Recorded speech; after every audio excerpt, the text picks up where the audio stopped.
아직도 그날을 잊을 수가 없어요. 회사에서 소울푸드를 주제로 새 책 기획 회의를 하고 있던 참이었는데 제 설명을 듣던 동료가 난데없이 그게 서울 음식 이야기인가요? 라고 묻더군요. 순간 가슴이 철렁 내려앉았습니다. 일본어로는 소울이든 서울이든 가타카나로 표기하면 똑같이 서울이 되어버리니 말이죠. 회의실 안은 어색한 웃음으로 뒤섞였고 저는 당황한 마음을 추스르며 기획 의도를 다시 자세히 설명해야 했습니다. 그나마 이 일은 웃어넘길 수 있는 해프닝이었지만 문제는 이런 언어적 혼동이 계속 반복될 위험이 늘 존재한다는 사실이었어요. 안녕하세요. 저는 도쿄에서 출판사 편집자로 일하고 있는 미사키라고 합니다. 어려서부터 책과 글을 유난히 좋아해 자연스레 문학 세계에 빠져들었고 그러다 보니 독자들에게 흥미로운 이야기를 전해주고 싶다는 마음으로 이 길에 들어섰어요. 매일 새 책을 기획하고 문장과 단어를 다듬으며 독자들에게 더 나은 메시지를 전하는 일은 늘 보람차지만 동시에 일본어라는 언어를 쓰는 사람이자 전문가로서 크고 작은 고민과 갈등을 겪을 때가 많습니다. 왜냐하면 일본어는 분명 아름답고 역사와 전통이 녹아있는 언어이지만 히라가나와 가타카나, 한자라는 세 가지 문자가 공존하는 만큼 복잡함이 크고 발음 체계가 제한적이라 동음이의어가 많으며 디지털 환경에서의 번거로움도 상당하거든요. 편집자라는 직업적 특성상 저는 문서를 작성하거나 교정할 때 늘 이 복잡함과 싸워야 했습니다. 가령 어릴 적부터 당연하게 배워야 했던 한자는 단수 암기량이 어마어마했고 모양이 비슷한 글자끼리는 헷갈리는 경우가 흔했어요. 한자 시험이 있는 날엔 잠까지 줄여가며 외우기 일쑤였고 어른이 되면 이런 고생은 안 해도 되겠지 하고 버텼는데 막상 성인이 되어 출판사 편집자로 일하면서도 한자 변환 문제에서 여전히 자유롭지 못하니 씁쓸한 마음이 들기도 했습니다. 기획회의 때 소울푸드와 서울푸드를 혼동하게 만든 동음이의어 문제는 빙산의 일각일 뿐이었어요. 몇 년 전엔 친구와 여행 계획을 세우던 중 제가 오시로 성 구경 가자라고 했는데 친구가 오시리 엉덩이를 왜 보고 싶냐며 깔깔 웃었던 일도 있답니다. 평범한 일상 대화 중에도 이런 황당한 일이 벌어지니 중요한 업무나 공식 자리에서 이러한 혼동이 벌어지면 더 큰 문제가 되겠죠. 특히 디지털 기기 환경에서 일본어를 입력할 때 저는 큰 스트레스를 받습니다. 히라가나로 단어를 치고 한자 변환을 통해서만 최종적으로 문장을 완성해야 하니까요. 여기서 한 글자라도 잘못 선택하면 완전히 엉뚱한 의미가 될 수 있습니다. 예컨대 확인 부탁드립니다. 카쿠닌 오네가이시마스를 잘못 치면 학살 부탁드립니다. 갸쿠사츠 오네가이시마스 같은 끔찍한 표현으로 변환될 위험이 있어요. 늘 조심한다고 해도 이런 사고는 누구에게나 일어날 수 있으니 메일을 보낼 때마다 긴장하게 됩니다. 그런 저에게 어느 순간부터 더 직관적이고 효율적인 언어가 있지 않을까? 하는 호기심이 싹트기 시작했습니다. 구체적으로는 회사에서 야근을 하다가 히라가나와 한자를 왔다 갔다 하는 문서 작업에 지쳐 고개를 들었을 때였죠. 이렇게 글자 하나 쓰기도 어려워서야 어디 제대로 된 기획서를 완성할 수 있겠어? 하고 한숨을 내쉬던 제가 그날 밤 집에 가서 유튜브를 켰는데 우연인지 필연인지 한글의 놀라운 비밀이라는 영상을 발견했어요. 사실 한국 드라마나 예능을 자주 보기는 했지만 거기서 쓰는 글자인 한글에 대해 진지하게 배우고 싶다는 생각은 하지 않았습니다. 그냥 한국에는 우리와 전혀 다른 문자가 있구나 정도로만 알고 있었죠. 그런데 막상 영상을 틀어보니 한글이 자음과 모음만으로 모든 소리를 표현할 수 있는 아주 단순하면서도 과학적인 문자체계라는 설명이 이어졌고 저는 보는 내내 감탄하게 됐어요. 예를 들어 일본어로 아이스크림이라고 쓰려면 아이스크리무처럼 가타카나로 길게 표기해야 하지만 한글은 아이스크림이라고 그 발음을 고스란히 표기할 수 있잖아요. 또 한글은 음소 문자라 자음과 모음의 조합만 익히면 누구나 거의 모든 소리를 만들어낼 수 있다는 게 정말 놀라웠습니다. 일본어 역시 히라가나, 가타카나, 한자로 표현 범위를 넓혔다고 하지만 사실 한계도 크구나 하는 현실을 그 영상을 통해 새삼 깨달았죠. 그날 밤 저는 영상을 보고 난 직후 곧바로 한글 배우기를 검색했습니다. 생각보다 풍부한 자료와 온라인 강의들이 있어서 솔깃해졌고 스마트폰에 한글 학습 앱까지 깔아 밤새워가며 기초 자음과 모음을 익히기 시작했어요. 처음에는 이렇게 간단하고 논리적인 문자라면 금방 배울 수 있을 거야 라는 가벼운 기대 심리가 컸습니다. 그런데 실제로 공부를 해보니 한글의 구조는 간단이라는 말을 넘어 어떻게 이렇게 합리적으로 만들었지?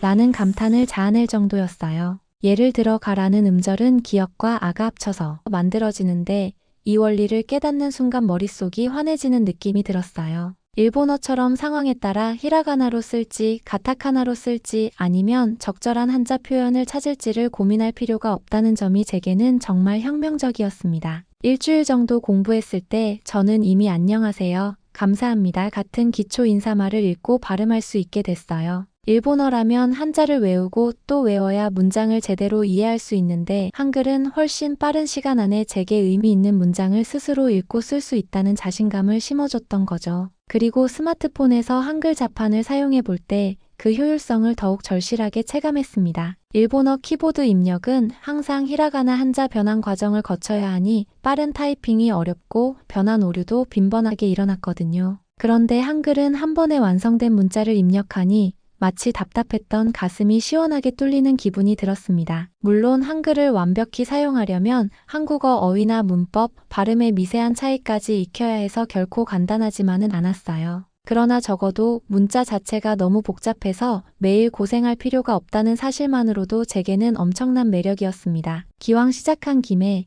한국 드라마를 자막 없이 도전해보자는 마음까지 들었죠. 완벽하게 알아들을 수는 없었어도 간단한 단어나 표현이 들릴 때마다 뿌듯한 기분이 들었어요. 가령 미스터 션샤인에서 유진 초이가 애신에게 그대가 내 전부요라고 고백하는 장면을 어느 정도 알아들었을 땐 정말이지 감격스러웠습니다. 전에는 자막을 봐야만 상황을 이해했지만 이제는 한글로 된 대사와 발음이 귀에 들어오고 그 감정선까지 함께 느낄 수 있었거든요. 말 그대로 언어가 생생하게 전달해주는 감동이었달까요? 무엇보다 한글을 배우며 깨달은 점은 감정 표현의 직관성이었어요. 일본어에서는 스키데스라는 한마디로 좋아한다는 뜻부터 시작해 때에 따라서는 정말 사랑한다는 의미까지 포함해야 할 때가 많잖아요. 그러니 상황이나 뉘앙스에 따라 다양한 해석이 가능해지고 혹 오해가 생길 여지도 큽니다. 하지만 한국어에서는 좋아해요와 사랑해요가 명확히 구분되니 상대에게 내 마음을 더 명료하게 전달할 수 있다고 느껴졌어요.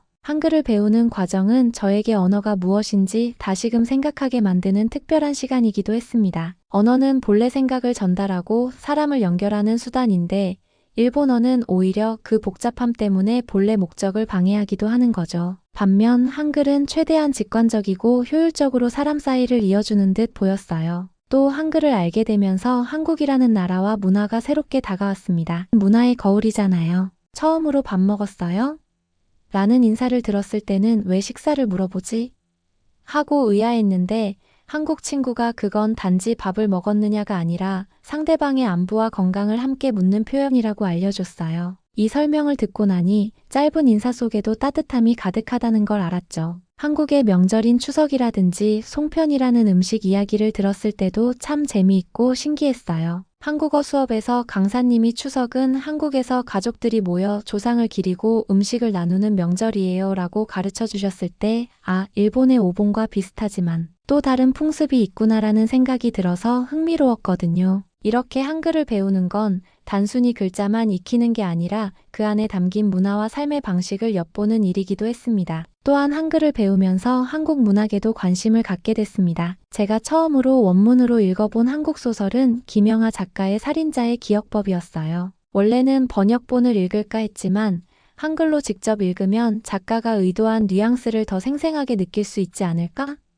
하는 기대에 도전해봤어요. 물론 모르는 단어가 나오면 사전을 찾고 문장 구조를 파악하느라 조금 느리게 읽어야 했지만 한 문장 한 문장을 이해할 때마다 성취감이 엄청났습니다. 원문으로 읽으니 번역으로는 느끼기 힘든 한국어 특유의 섬세한 감정 표현과 분위기가 살아있더라고요. 어떤 장면에서 나오는 단어 하나에도 미묘한 차이가 있고 그게 곧 작가의 의도를 더욱 풍부하게 드러내 주었어요. 이때 언어란 정말 민감하고 예술적인 도구이구나라고 다시금 느꼈습니다. 한글을 배우면서 저는 자연스럽게 일본어에 대한 재평가도 하게 됐습니다. 당연하게 써온 모국어가 사실은 디지털 시대와 세계화 트렌드에 어울리지 않는 요소가 꽤 많더라고요. 한자 변환이 필수적인 구조, 동음이의어의 빈번한 출현, 세대 간 단절을 일으키는 어려운 표현들, 그리고 발음 체계의 제한성. 언젠가 일본어도 발전적 개혁을 맞이해야 하지 않을까 하는 생각마저 들었어요. 하지만 그렇다고 해서 일본어가 전혀 쓸모없다는 건 아니에요. 오히려 한글을 배우며 일본어가 가진 아름다움과 독특한 표현력도 새롭게 재발견하게 됐어요. 예컨대 의성어의 태어가 풍부해 상황을 구체적으로 묘사하기 쉬운 점이 그렇고 또 일본 고유의 전통과 서정이 깊이 배어 있다는 것도 강점이죠. 문제는 그 언어가 단순히 아름다움에만 머무르면 안 되고 지금 시대와 호흡하는 소통의 수단으로서도 기능해야 한다는 겁니다. 회사를 다니며 체감하는 세대 간 소통의 문제도 그래요. 기성세대가 어려운 한자를 사용해서 문서를 작성하면 젊은 직원들은 그 한자를 모르거나 잘못된 의미로 해석해서 엉뚱한 결론을 내기도 하거든요. 이건 분명 언어가 가교가 아니라 장벽으로 작용하는 사례이니 반드시 개선해야 할 과제라고 생각해요. 한글처럼 누구나 단기간에 익혀서 자유롭게 구사할 수 있는 문자가 있었다면 세대 갈등의 큰 부분이 해소되지 않았을까요? 디지털 환경에서도 일본어는 분명 불편함이 더 도드라집니다. 이메일을 써야 할 때 히라가나로 치고 후보 한자를 선택하고 제대로 됐는지 다시 확인하는 과정을 늘 거쳐야 하니 업무 효율도 떨어지고 사고의 위험도 큽니다. 반면 한글은 이미 완성된 형태로 입력되므로 오탈자를 제외하면 크게 문제될 부분이 없어요. 그래서 처음 스마트폰 자판에 가나다를 입력해 봤을 때 제 손가락이 너무 쉽게 문장을 뚝딱 만들어내는 걸 보고 작은 충격을 받았을 정도입니다. 이런 점들을 돌아보니 일본어가 본래 지닌 문화와 전통은 존중하되 언젠가는 사람들의 일상과 감정을 더 효과적으로 표현할 수 있게 바뀌어야 하지 않을까 싶습니다. 단언할 순 없지만 언어란 시대의 흐름에 따라 그리고 사람들이 어떻게 쓰느냐에 따라 계속 진화해 왔으니까요. 한글을 배우고 나서 제 삶에는 한 가지 작은 변화가 생겼어요. 바로 소통에 대한 인식이 바뀌었다는 겁니다. 예전에는 무의식적으로 언어는 그냥 주어진 대로 쓰면 되지 하고 생각했는데 한글을 직접 배워보니 그 언어가 얼마나 사람에게 이롭고 편리하며 감정 표현에도 충실할 수 있는지가 곧 언어의 가치라는 걸 깨달았어요. 그 후로 저는 상대방과 대화할 때 더 간결하고 명확한 표현을 쓰려고 노력하게 됐습니다. 일본어로 말하더라도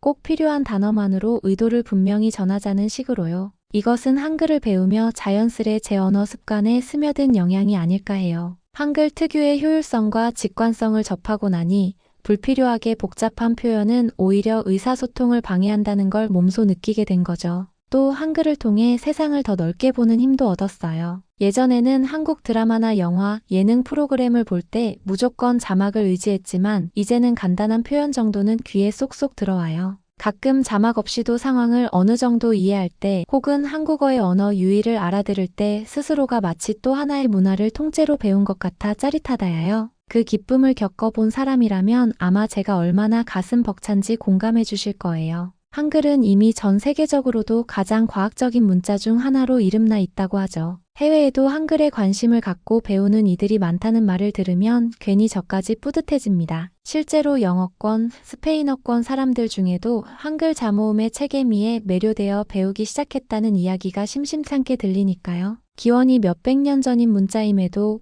오히려 지금 시대에도 너무나 잘 들어맞는 구조라니 정말 대단하지 않나요? 결국 한글은 제게 전혀 다른 세상으로 데려다주는 문 같은 존재가 됐습니다. 일본어 편집자로 살아오며 무심결에 당연시했던 언어적 불편을 돌아보게 만들었고 언어란 사람을 위해 최적화된 도구여야 한다는 사실도 일깨워줬어요. 만약 제가 한글을 배우지 않았다면 지금쯤 기획회의에서 소울푸드와 서울음식을 헷갈려하는 동료에게 다시 한번 당황스런 설명을 해야 하는 그저 웃지 못할 상황을 반복하고 있었을지도 모르죠. 더 나아가 제 꿈은 언젠가 일본과 한국을 잇는 다리 역할을 하는 편집자가 되는 거예요. 한글로 된 훌륭한 작품을 일본어권 독자들에게 소개하고 또 일본어로 된 양질의 책을 한글로 번역해 한국 독자들에게 전해주는 그런 일을 해보고 싶어요. 그러려면 더욱 한글을 잘 익혀야겠지만 지금처럼 천천히라도 꾸준히 학습해 나가다 보면 언젠가 꿈을 실현할 수 있겠죠. 그리고 그 과정을 통해 더 많은 사람이 한글을 알고 한국 문화를 이해하게 되길 바랍니다. 일본어 사용자인 저조차도 한글을 배우며 이렇게 큰 변화를 느꼈으니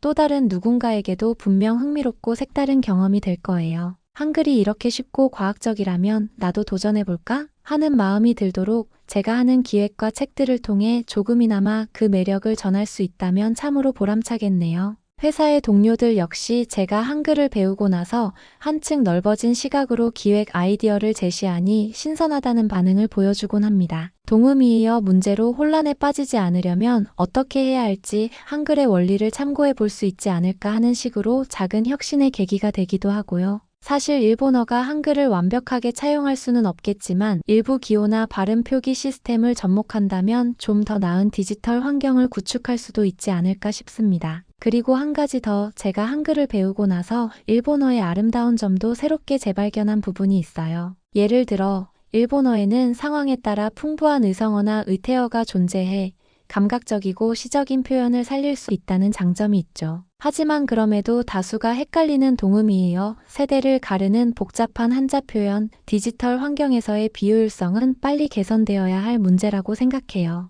만약 한글의 명확함과 직관적 소리 체계를 조금이라도 참고할 수 있다면 일본어 사용자들도 훨씬 자유로운 언어 환경을 누릴 수 있지 않을까요? 시간이 흐를수록 한글 학습은 제게 더 많은 모험심을 심어줍니다. 새로운 언어를 배우면 그 언어를 사용하는 사람들의 생활 방식을 조금이라도 경험해 볼 수 있으니까요. 언젠가 혼자 도쿄의 한강 음식점에 가서 불고기 1인분 주문할게요 라고 말했더니 그곳 종업원분이 반가워하며 한국어로 이것저것 물어보시더군요. 덕분에 조금 어색하지만 즐거운 대화를 나눌 수 있었습니다. 예전 같았으면 어림도 없었을 일이죠. 한글이 제게 가르쳐준 것은 결코 새로운 문자와 발음을 익혔다라는 단순함을 넘어섭니다. 한글을 통해 사람 마음에 한 걸음 더 다가가는 법, 그리고 언어가 얼마나 큰 힘을 발휘하는지 깨달았어요. 그래서 저는 지인들에게 기회가 될 때마다 한글을 꼭 한번 배워보라고 권하곤 합니다. 그들에게도 분명 저와 비슷한 놀라움과 감동, 그리고 세상은 넓고 언어는 무궁무진하다는 깨달음을 줄 거라 믿어요. 언젠가 한국어와 일본어가 모두 익숙한 상태에서 직접 한국 현지에서 편집자로서 업무를 진행할 날을 꿈꿉니다. 한글 원서로 된 문학 작품을 발굴해 일본 독자들에게 소개하거나 반대로 일본어 책을 한국어로 번역하는 과정을 기획할 수도 있겠죠. 그 상상만 해도 가슴이 두근거립니다. 언어가 주는 즐거움은 이렇게 상상의 영역을 무한히 확장시키는 힘에도 있는 것 같아요. 이 모든 과정을 통해 제가 확신하게 된 사실이 하나 있어요. 바로 언어는 사람이 만드는 것이지만 결국 언어가 사람을 키우기도 한다는 겁니다. 저는 한글을 통해 사고와 감정 표현의 지평을 넓혔고 동시에 일본어가 가진 고유한 매력과 문제점을 더 객관적으로 바라보게 됐어요. 두 언어 모두 결국은 사람에게 봉사해야 한다는 점에서는 다르지 않으니까요. 제 이야기는 여기서 마무리 지으려 합니다. 길고 긴 글을 읽어주신 분들께 진심으로 감사 인사를 드려요. 이 글이 누군가에게 작은 영감이라도 됐다면 정말 기쁘겠습니다. 혹시 지금 일본어를 배우시면서